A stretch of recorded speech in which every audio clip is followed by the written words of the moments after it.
Reciban un saludo muy especial a nombre de la Iglesia Reedificando y de este programa Reedificando, que solamente tiene un propósito, el presentar las doctrinas del Evangelio de Jesucristo. Y tenemos como fundamento, como canon, la bendita Escritura, la santa palabra del Señor. Hoy tenemos el privilegio de tener entre nosotros aquí a uno de los hombres de Dios, que por la gracia y la misericordia, estoy seguro que así él también lo entiende, Dios le está usando junto con otros hermanos, no solamente en el medio audiovisual, sino particularmente en las redes de internet.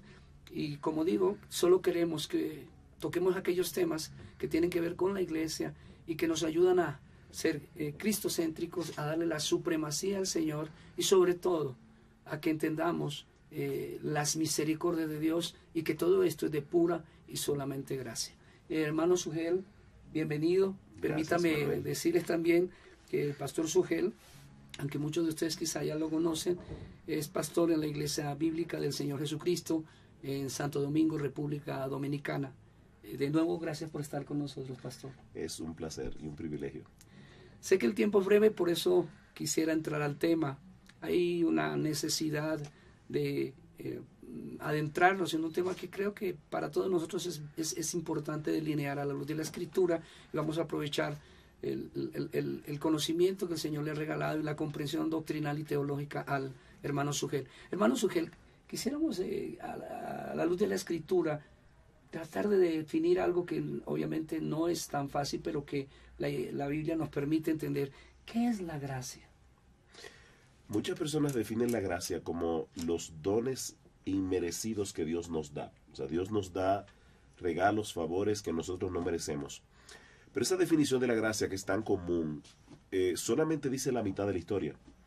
Porque no se trata únicamente de favores que no merecemos, sino de favores que Dios nos da a pesar de que merecemos exactamente lo contrario.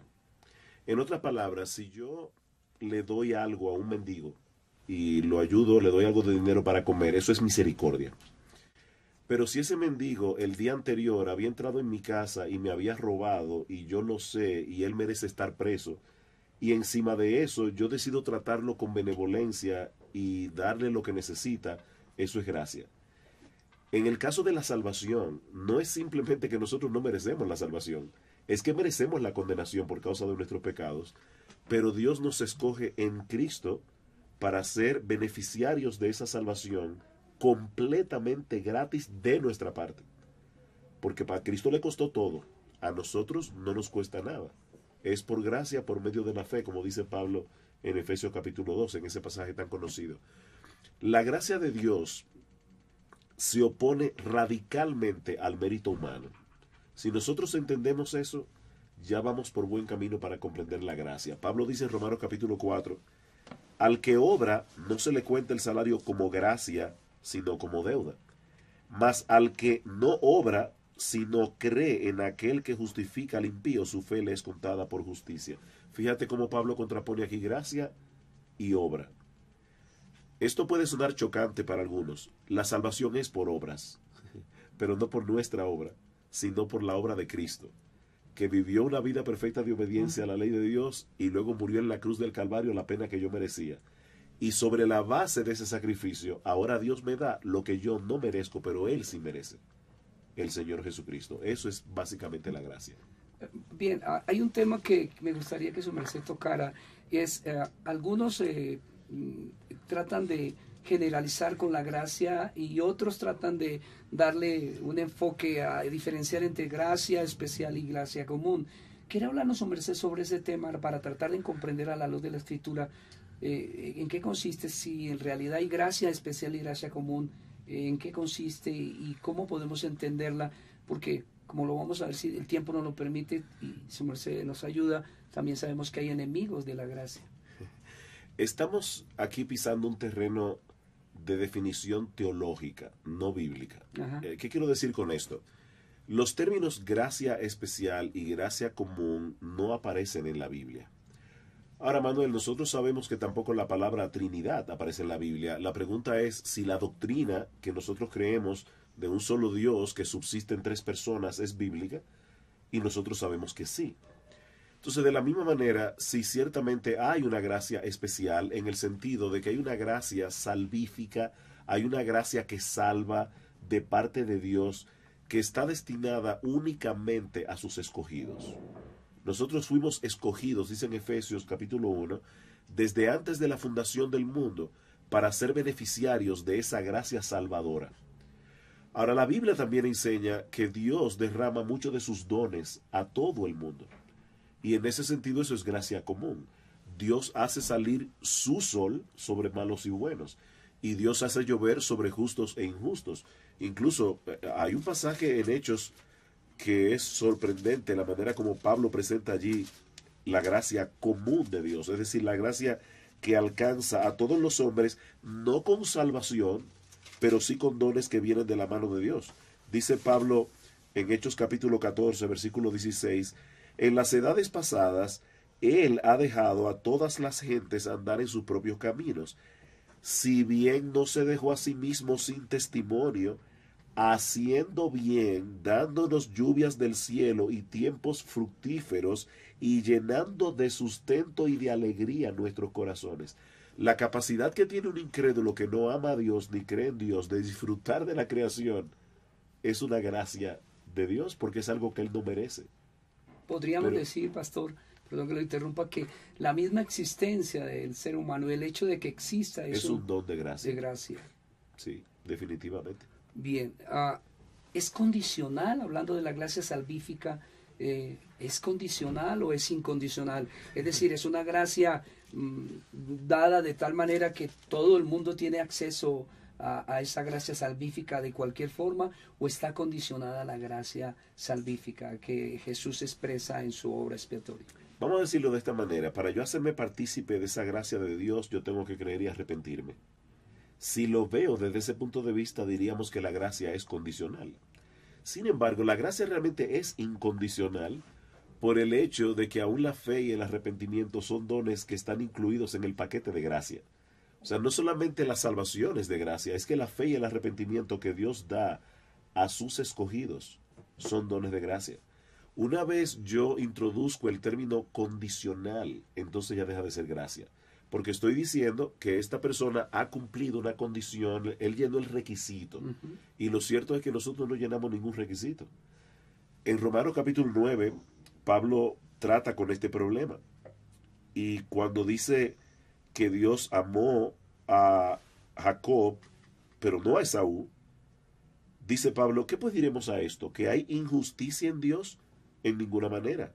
Pues a Moisés dice, tendré misericordia ¿de quién? Alguien puede decir ahí, bueno, del que tiene un corazón más tierno para creer, del que reacciona adecuadamente al mensaje del Evangelio, del que recibe con un corazón abierto el mensaje de salvación en Cristo.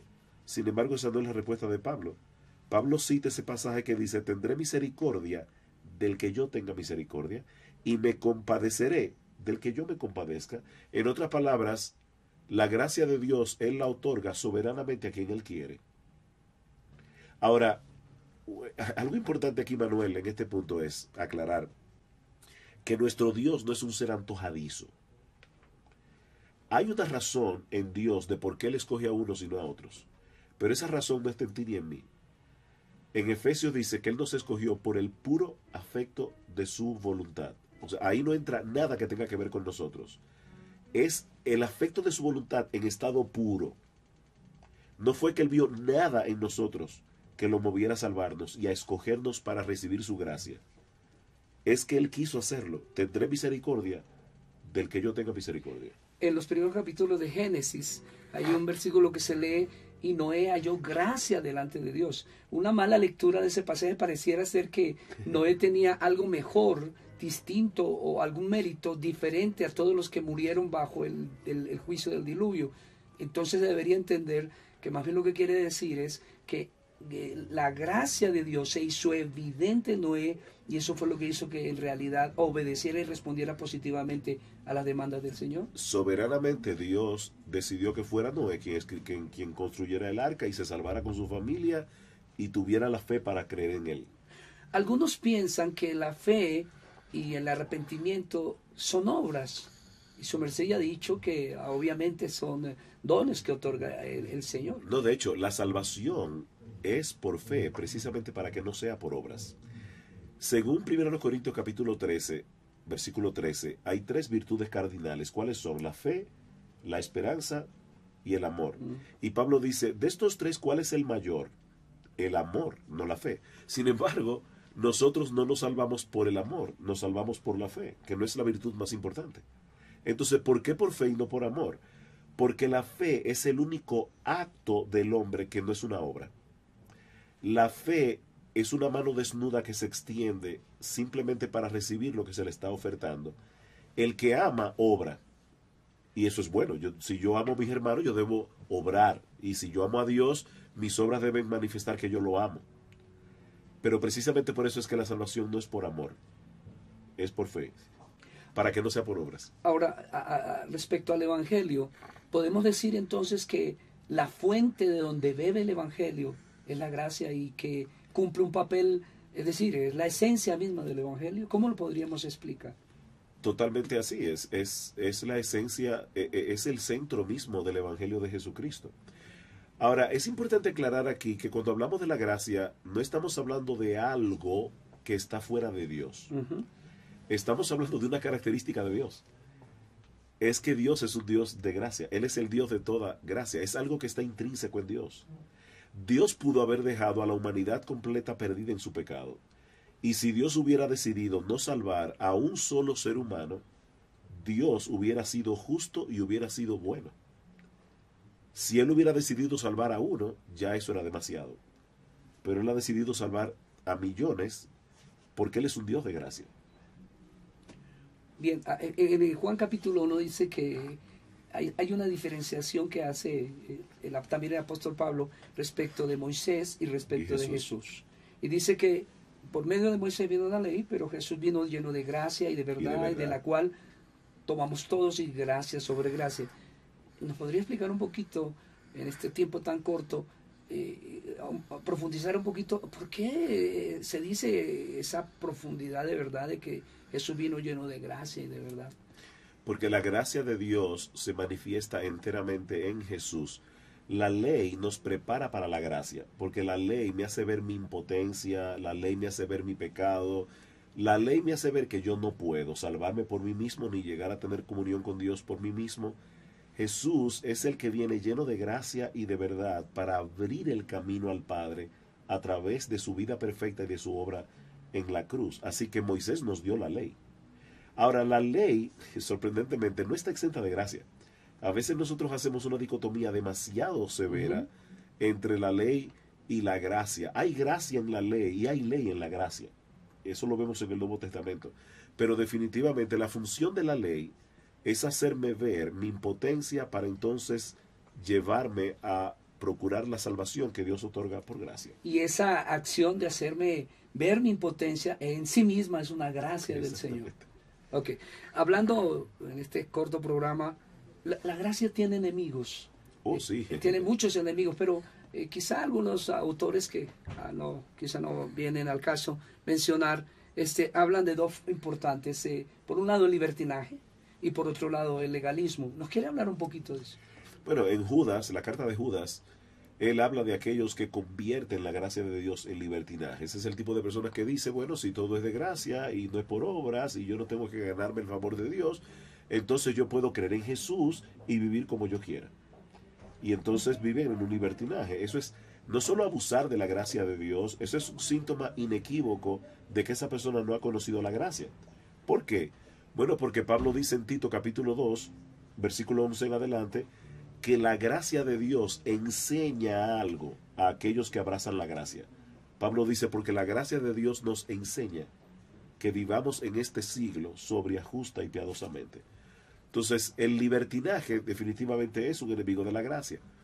Pero también el legalismo es un enemigo de la gracia, y en las iglesias evangélicas, definitivamente el legalismo es un enemigo más sutil y más peligroso que el libertinaje. Porque el libertinaje es más claro. El legalismo es más sutil. Ahora bien, ¿en qué consiste el legalismo? Y aquí quiero aclarar primero lo que no es. El que yo desee ser santo no es legalismo. el que yo me restrinja de ciertas cosas de las que yo sería libre de participar, pero yo entiendo que eso puede ser de daño para mi alma, eso no es legalismo. Todo me es lícito, pero no todo conviene.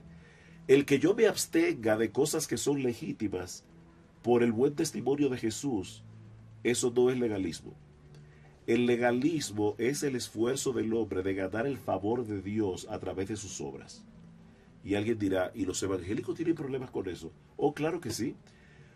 Muchos creyentes se levantan por la mañana y dicen, bueno, yo hoy sí que tengo todas las de ganar. Me levanté temprano, leí mi Biblia, oré, hasta le prediqué el evangelio a un compañero de trabajo. Dios tiene que bendecirme hoy. Esa persona está tratando de encontrar su aceptación delante de Dios y de ganar el favor de Dios a través de lo que él hace. Cuando la realidad del caso es que toda bendición que yo recibo de la mano de Dios, la recibo únicamente por causa de la obra de Cristo en la cruz. No es el querer ganarme el favor de Dios lo que debe llevarme a la obediencia, es la gratitud y el amor a Dios por la salvación que Él ya me dio por la obediencia de Jesús. Entonces, pensar que yo puedo ganarme el favor de Dios por la forma como yo vivo, eso es legalismo. No es simplemente añadirle reglas a la Biblia. Ese es el aspecto que casi la mayoría de las personas ven del legalismo, cuando se le añaden reglas que no están en la Biblia. Y eso es legalismo. Pero para mí el legalismo más sutil es el otro. Porque lo cierto es, Manuel, que todos tenemos un legalista en el corazón. Tenemos que luchar con eso constantemente, con el Evangelio. Y recordar que la única razón por la que yo voy a ser bendecido por Dios es por Jesús. Y por eso Él se lleva siempre toda la gloria. Podríamos decir que de libertinaje y de legalismo, en un verdadero creyente es más proclive en su vieja naturaleza a regresar, como le pasó a los Gálatas, al legalismo. A creer que es por las obras Sí. que alcanza los favores del Señor. Es un enemigo más sutil. Déjeme hacer una pregunta final en este corto programa, y es con respecto de la gracia. Le voy a expresar lo que creo sin que necesariamente sea ni un dogma, sino como me parece entender la gracia, y su merced no solamente me corrige, sino que a todos los que nos están viendo le puede dar una orientación. La gracia por sí misma tiene la característica de no reclamar mérito, de no pedir otra cosa, no pedir absolutamente nada, ya lo he dicho, es incondicional. Ahora, si nosotros predicamos gracia, ¿se corren riesgos cuando predicamos la gracia? Porque yo veo en la Biblia que Jesucristo corrió riesgos. Por ejemplo, le dice a la mujer pecadora, alguna vez hacía la exposición de ese texto, dice que la vio allí, dijo, ninguno te condena. Yo tampoco, le dijo luego, no le dijo, quédate, mira estas normas para... Obviamente que está implícito que hay los preceptos bíblicos, pero le dijo, vete y no peques más. Hay un sentido de libertad y de riesgo cuando es llamado a la gracia. Entonces, la pregunta es, ¿cree usted o podríamos pensar que hay personas que pueden caer en el legalismo porque tienen temor de expresar la gracia en la dimensión que la Biblia lo expresa, porque no quisieran ellos correr el riesgo de que la gente los malinterprete? Pablo fue malinterpretado. ¿Qué pues diremos? ¿Perseveraremos en el pecado para que la gracia abunde? En ninguna manera.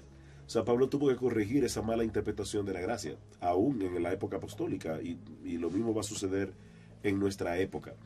Ahora, cuando yo predico la gracia correctamente y con el balance apropiado que la Biblia da, yo voy a hacer ver al auditorio que la gracia de Dios se opone al mérito, pero no al esfuerzo. Y esa es una distinción muy importante. Pablo le dice a Timoteo, en 2 Timoteo capítulo 2, Timoteo, esfuérzate en la gracia. Y uno dice, pero ¿cómo que me esfuerce en la gracia? Si es gracia, ¿dónde está el esfuerzo? Bueno, porque Dios me ha dado en su palabra medios a través de los cuales yo me nutro de esa gracia. Y yo debo hacer uso de esos medios. Y Pablo dice, esfuérzate en la gracia que es en Cristo Jesús. Yo te voy a dar un ejemplo, no sé qué tiempo tenemos en el programa, pero te voy a dar un ejemplo muy sencillo. Si tú vas al médico y él te dice que tienes el colesterol alto, y te dice que debes hacer ejercicio, que debes dejar de comer ciertos alimentos, y que debes tomar cierto medicamento. Si tú haces esas tres cosas, ¿tú le estás haciendo para merecer la salud? No. Tú le estás haciendo porque tú crees que el médico sabe más que tú de cómo funciona el cuerpo humano, porque él estudió para eso, él es un experto en eso, y tú estás creyendo en su palabra, y creyendo en su palabra te vas a esforzar por levantarte a hacer ejercicio, te vas a esforzar por comer sano, y cosas que quizás te gustan, tú te los vas a restringirte tú mismo, te estás esforzando, pero no para merecer la salud. Es que ese es el medio a través del cual tu salud va a mejorar. Bueno, de la misma manera, Dios ha dado medios de gracia. Si un creyente no está leyendo su Biblia, si un creyente no está asistiendo regularmente a una iglesia donde se predica sanamente la palabra de Dios, haciendo uso de los medios de la gracia, ese creyente se va a estancar. Entonces debemos esforzarnos en la gracia. Y eso no es contrario a la gracia misma. Recordemos esto, la gracia se opone al concepto de mérito, no al esfuerzo. Finalmente,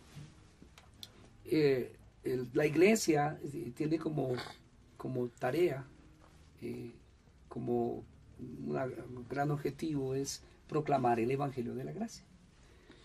Si algunos responden positivamente, decimos que se han acogido a esa gracia, que han recibido esa gracia para responder positivamente. Pero hay otros que dicen no. Y al rechazar esa gracia, ¿podríamos decir que la gracia es resistible? ¿O en realidad es absolutamente irresistible? Lo que pasa es que hay una gracia que es irresistible y una que no lo es. En el discurso de Esteban, él le dice a los judíos, dice, duros de cerviz e incircuncisos de corazón y de oídos, vosotros resistís siempre al Espíritu Santo. Como vuestros padres, así también vosotros. ¿Se puede resistir al Espíritu Santo? Bueno, siempre y cuando Dios no te haya escogido para ser beneficiario de su gracia irresistible. El inconverso siempre va a resistir la gracia, siempre la va a resistir.